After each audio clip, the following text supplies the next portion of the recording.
Welcome everyone. Thanks a lot for staying with us. You're watching Plain Speak with me, Shivani Gupta. Trouble again seems to be mounting for the Congress party as the Enforcement Directorate continues its probe in the National Herald case. Now, multiple properties of Associated Journals Ltd have been seized from Delhi, Mumbai and Lucknow, amounting to about 661 crore rupees, along with 90 crores of Young Indian in the form of investment in equity shares of the AJL. Overall, about 750 crore worth assets have been attached by the probing agency. Now, soon after this, a massive political war broke out and Congress lashed out at the ruling BJP for the crackdown. They claim this is a clear indication of BJP's loss in the ongoing assembly polls in 5 different states, and hence the Saffron Party is misusing investigation agencies against their opponent. In return, of course, the BJP has reminded the Gandhis, who are very central to the National Herald case, of the alleged loot. Now, the National Herald case first began after a petition was filed in Delhi High Court way back in 2012, alleging that both Sonia Gandhi and Rahul Gandhi committed fraud by acquiring a publicly limited company through their own private company. Since then, many Congress leaders have also been questioned by the ED, and this has become a case of a headache, really, if not more, for the party as well as the Gandhis. But remember, nobody has been arrested so far in this case. And the reason why Congress is accusing the BJP of misusing the agencies is exactly this. There hasn't really been much further action except for seizing of properties or questioning from here and there. And the Congress feels that this is a way to pressurize them, especially as 2 key states voting is still to happen. But is the Congress right in questioning the timing of the ED action? After all, these are not raids. These are actually assets being attached, which gains a lot more severity and seriousness as far as an agency's action is concerned. And is there ever a good time for an agency to act?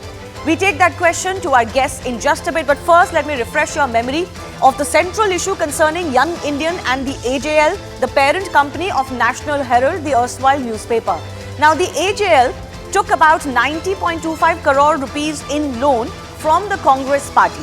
What happened thereafter? Sonia Gandhi and Rahul Gandhi eventually came to own about 36% shares each in Young Indian. Then Congress assigned the AJL debts to Young Indian.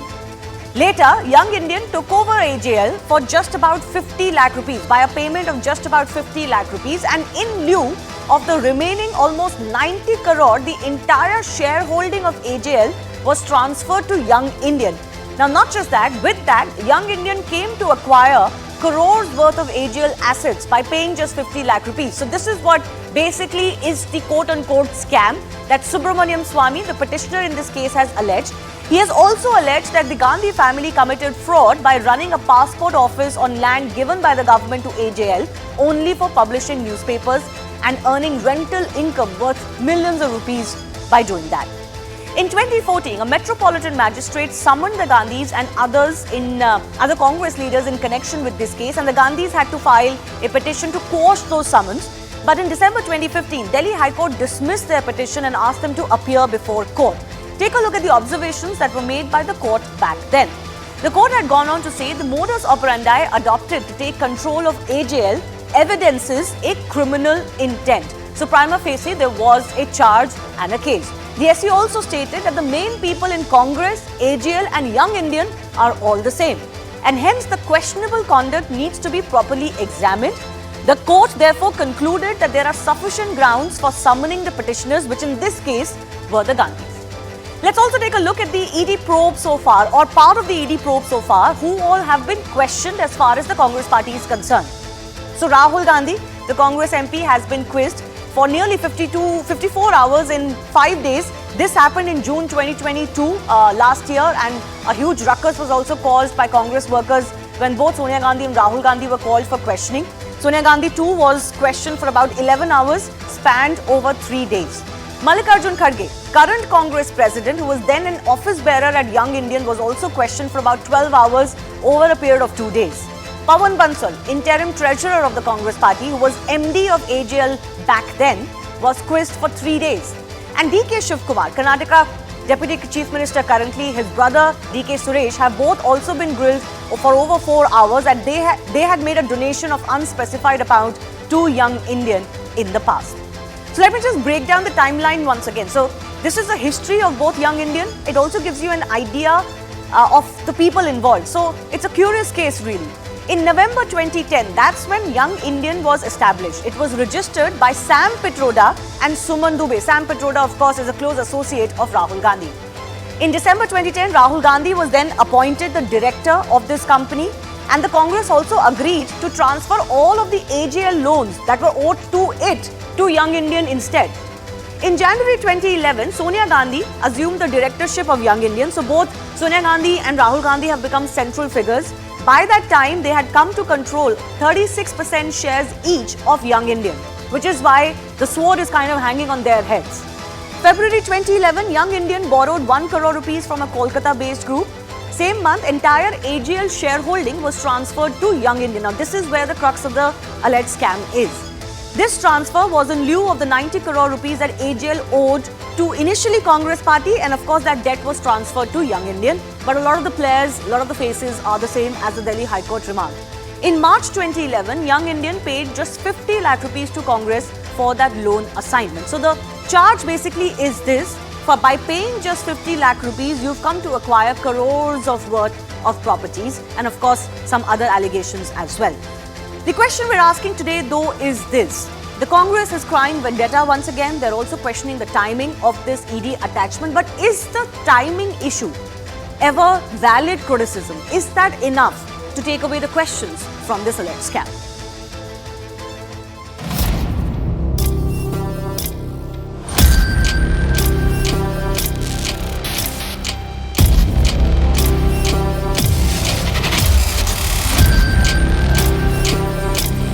We're right here outside the AGL house in Mumbai. This, in fact, was one of the locations where earlier Enforcement Directorate officials had visited. Enforcement Directorate attaches various properties of National Herald in the money laundering case to the tune of rupees 750 crore, and these properties are located in different parts of the country. RSS and his organizations led by Mr. Modi is taking away the National Herald properties through the illegal action of ED. How rank dishonesty, loot of public property, and if action is taken, that is a negation of democracy.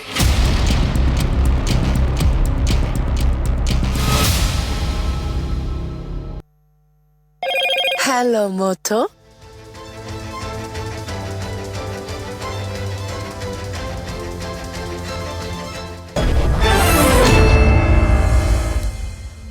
Let's go across to our guest joining us. Guru Prakash Paswan is the national spokesperson of the BJP. Adil Singh Boparai, also national spokesperson of the Congress party. Rashid Kidwai, author and senior journalist, tracks the Congress party very closely, is also joining us. And so is A.K. Dubey, advocate Supreme Court. Adil Singh Boparai, let me begin with you. The first question that will be asked is that while the Congress party is questioning the timing of this attachment, this is a reasoning that is given ever so often, not just by the Congress party, but by multiple political parties. But is timing ever a reasonable defense? Who is the complainant in this case? And how is he aggrieved? For a criminal process to be initiated, somebody has to be aggrieved. Tomorrow, hypothetically, Shivani, somebody dupes you, you will be the complainant. Mr. Subramaniam Swamy is the complainant in this case, and his argument is that this was a publicly listed company, so public has been defrauded. Just to answer your question. Which member of the public is a shareholder here? Is there a shareholder who is a member of the public? So this is a witch hunt. This is a witch hunt which has been initiated by the Bharatiya Janata Party, point number one. Point number two, Young India is a Section 25 company. Now for the benefit of your viewers, what is a Section 25 company? A Section 25 company director or a member cannot take money back home. It does not mean that merely because you're a director or an office bearer of a Section 25 company that you are entitled to any proceeds or remuneration. It is an admitted fact that there is no benefit, pecuniary benefit till date to any member of Young India. Yeah, for an you're offence arguing the merits of the case, Adil Singh Bopra. I understand that. Of course, this case has been fought in courts since 2012. There's not been any relief, both on the merits of the larger case or even on the issue of summoning by the investigating agencies for questioning. There hasn't been any relief from court. So I leave that aside because I don't think any of us are, competent enough to discuss the merits beyond a certain point. The question I was asking you, though, was the reasoning of timing given. This issue of timing, that this election is coming or this election is happening, this has become almost routine in Indian politics. But we also know that every 6 months there is some big election going on or coming up. So my question once again to you is this: is questioning the timing enough? Well, please understand, it has also become routine that the ED, the CBI, and the income tax have become allies and fronts of the BJP. That is also very routine. Pick up the ED cases, 97% of their cases against opposition leaders. What happened to the cases against Narayan Rane? What happened to the cases against Mr. Ajit Pawar? What happened to Chhagan Bhujbal? So basically, the ED has become a hound dog of the Bharatiya Janata Party. So on the eve of every election, you unleash them at the opposition party, hoping that people will be prejudiced. But let me tell you, the people of this country are smart, they are enlightened, and they have realized that the BJP is misusing institutions. As far as the merits of the cases are concerned, we are very hopeful and we have full faith in our judicial system. Right. And to the Bharatiya Janata Party, the more you resort to your dirty tricks, the more stronger our resolve will become. Guru Prakash Paswan, your response on that. While this is an ongoing case, it is not a fresh case that has been slapped against anybody. Neither is this a raid. This is an ongoing attachment process that the investigating agencies have been doing for quite some time. And there are multiple attachments that have taken place in history as far as AGL assets or other related assets is concerned. The Congress party's main contention is you look at what's happening repeatedly across the country over the last 10 years, specifically, let's say, over the last 5 years. It's only opposition-related cases that see any progress, and a lot of it seems to happen very fast during election period. Shivani, a very warm good evening to you and all my fellow panelists. This is immorality, illegality of highest level, and I'm absolutely surprised at the shamelessness of the Congress party. Let me read a couple of lines from the Enforcement Directorate press release. And the Congress party and the leaders, I think they should also come out with a press release saying that Mr. Rahul Gandhi and Madam Sonia Gandhi, they are above the rule of law. They are above the Constitution of India. But sadly, that is no longer the fact, because today we have a government that is committed to eliminate corruption from the public life of Indian politics.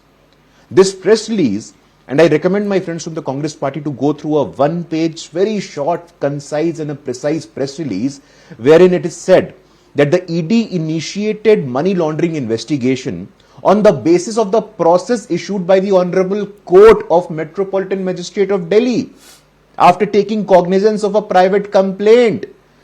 And the court has observed that section 406 of IPC, cheating and dishonestly inducing delivery of property under section 420 of IPC, dishonest misappropriation of property under section 403, criminal conspiracy under section 120B.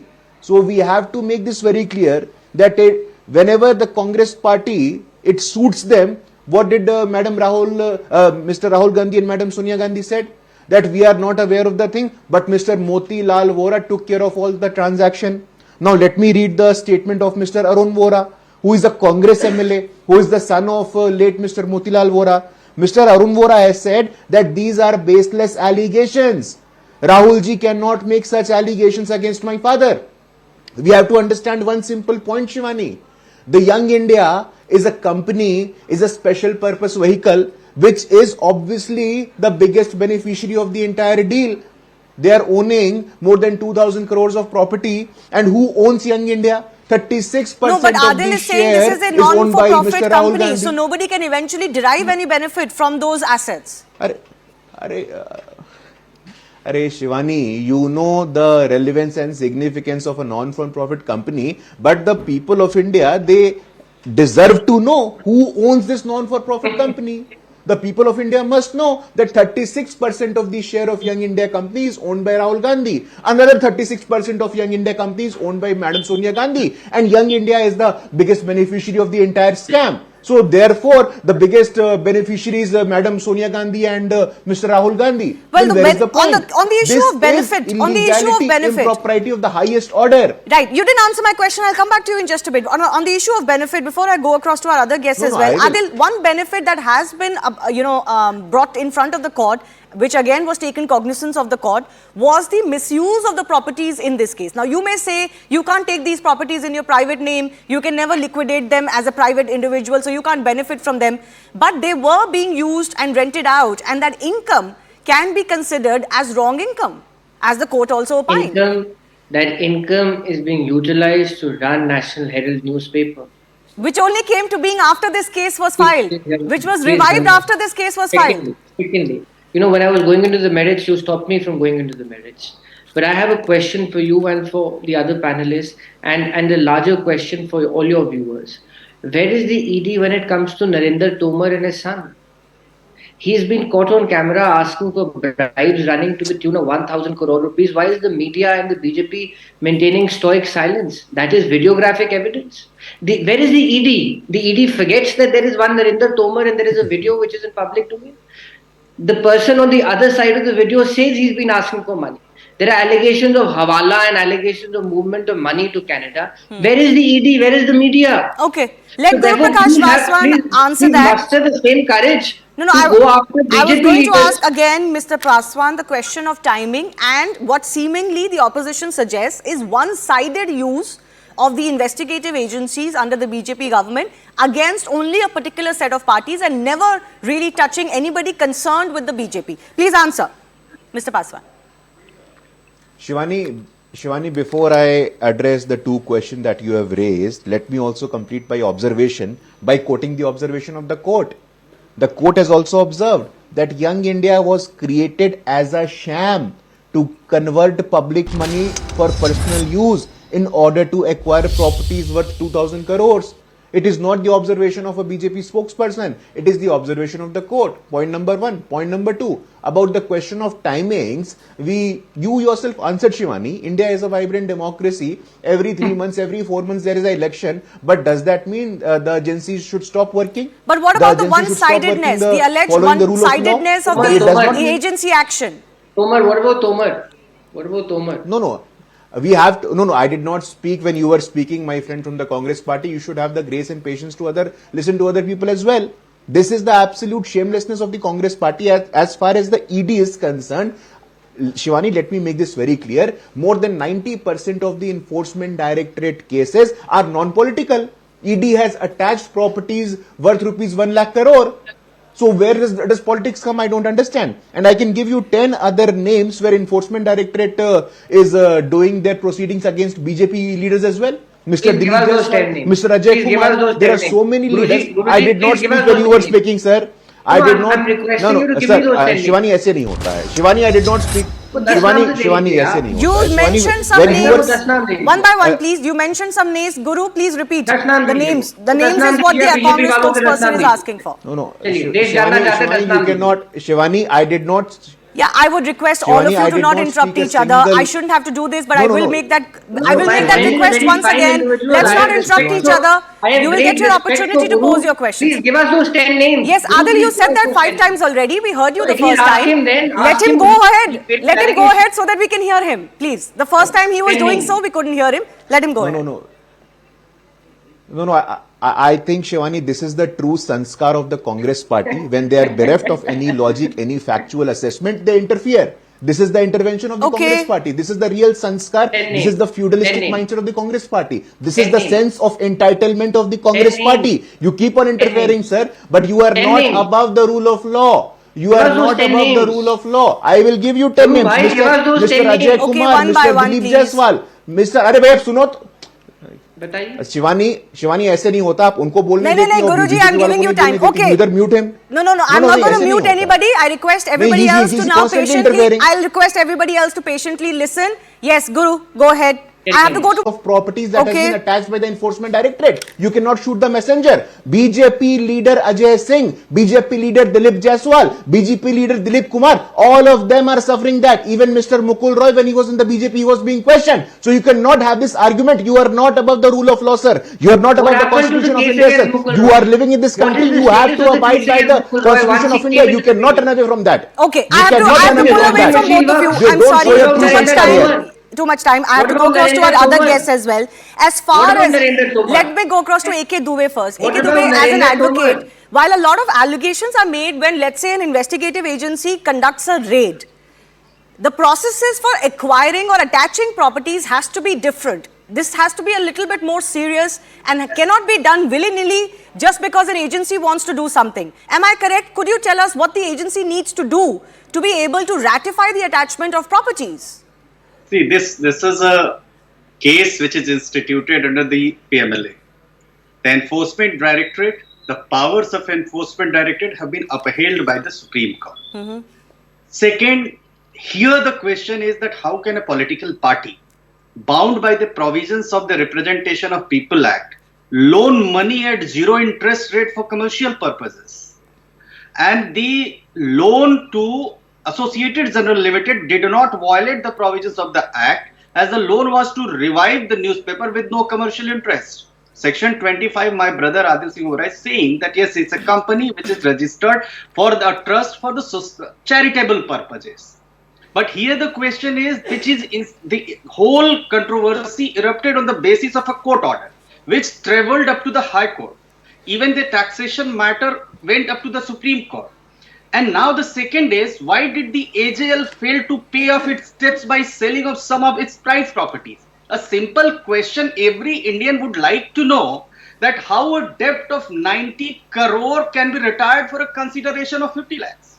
These are the questions. Right. As of now, Shivani, very right, that nobody can say that they are the guilty. They are the accused persons. But as like an individual Indian citizen, they should also, instead of trying for political vendetta, anybody, whosoever is the citizen of this country, should cooperate with the investigation. That is what the law in a democratic nation requires. Yeah, but this is politics too. So politicking over a case will also happen. Let's leave that aside. All sides do it. But fundamentally, whether that argument will suffice both in the public court of opinion and leave aside whether it suffices in a legal court. Mind you, no political party actually goes to court and says this. In many of the high-profile cases where political vendetta is alleged in public, it is never alleged in courts because that's not a legal argument you can give. But on that, let me go across to Rashid Kidwai as well. Rashid Kidwai, do you think during election season, which we're currently in between, all the 3 states have already voted, 2 are left, this is going to work as some sort of a sympathy card that the Congress and especially the Gandhis are being quote-unquote attacked by virtue of this National Herald case? Or do you feel that this no longer works as far as the public opinion is concerned? Yeah, Shivani, I think you have raised a very pertinent issue. Unfortunately, of course, either way, for or against, it does not cut any eyes in the eyes of the public, because political parties are primarily responsible for it. As Mr. Adil was mentioning about the case of Mr. Narendra Singh Tomar and his son and that alleged conversation in a video, we also heard Prime Minister talk at length about Chhattisgarh, about that Mahadev app. Now, the problem is that law should be seen, enforcement of law should be seen as, uniform, universal, and away from the political glare. But since political parties and individuals tend to act as per their political whims and fancies, therefore it's not making any difference in the eyes of public. The National Herald case is sub judice, so I will not comment on the merit of the case, but prima facie reeks of some kind of political this thing, because Shivani, by no stretch of imagination, a process cannot become punishment. You see, the ED has to make a distinction whether Sonia Gandhi, Rahul Gandhi and others, are they witnesses, are they accused, because they are public figure, they have roots in society, they face election, they are stakeholders in a political arena. I'm not holding a brief for them. I'm just saying that I would have said the same thing if it was about the BJP. So that's the thing. And you see, Shivani, there is a three sides of this. There is the issue of propriety. Maybe the Congress, in case of National Herald case, did indulge in impropriety. There is a legal aspect, as Mr. Dubey was saying. No, legal in the eye through the prism of legality, we cannot look at judge it politically, and that's the problem. And there is, of course, a political side that we all are seeing. The ED is seen as a political instrument at the time of, and that's where your original question of timing comes in. Yeah. While I agree legally, the ED should not bother about the timing, but we live in real world. We know the elections are going on. We know it's a huge thing. But would it matter in the elections? That's fundamentally the question I'm asking, Rashid Kidwai. In Rajasthan and Telangana, would it matter that an ongoing case has seen further attachment? This is not a new case, it's an ongoing case. Yes, I agree with you, but the attempt is that is what I'm saying, it leaks of political vendetta, because ED is doing this at the time of election. Ongoing elections. Okay. You made one very interesting point that agencies should be seen to be acting neutrally as well. I have 1 minute left. I'll give 30 seconds each to both our political representatives. Guru Prakash Paswan, please, on the issue of neutrality, are the agencies facing the danger of not appearing to be neutral? Shivani, I am reminded of 2013 when Supreme Court Judge Justice R.M. Lodha said that CBI is a caged parrot. I am reminded of former officer RVS Mani who said questionable things about the CBI. I am reminded of former Union Home Secretary G.K. Pillai who said the same thing about Hindu terrorism. I am reminded of former President of India Pranab Mukherjee who said that there were orchestrations behind every agency, every inquiry that was happening. We have to understand one simple thing. This is a new law in Indian democracy. The so-called first family of the Congress party who claims to be the custodian of the freedom movement. National Herald is associated with freedom movement. Okay, I have limited time, so let me give 30 seconds to Adil Singh Bopara as well. Adil, fundamentally, the charges have to be explained and the charges have to be explained in court. And for 10 plus years now, there's been no relief. That also goes on to show something, right? It couldn't be political vendetta alone by a party or its agencies, despite the fact that this matter has been in courts for 10 years. This is an attempt by the BJP and their allies at headline management. Point number one.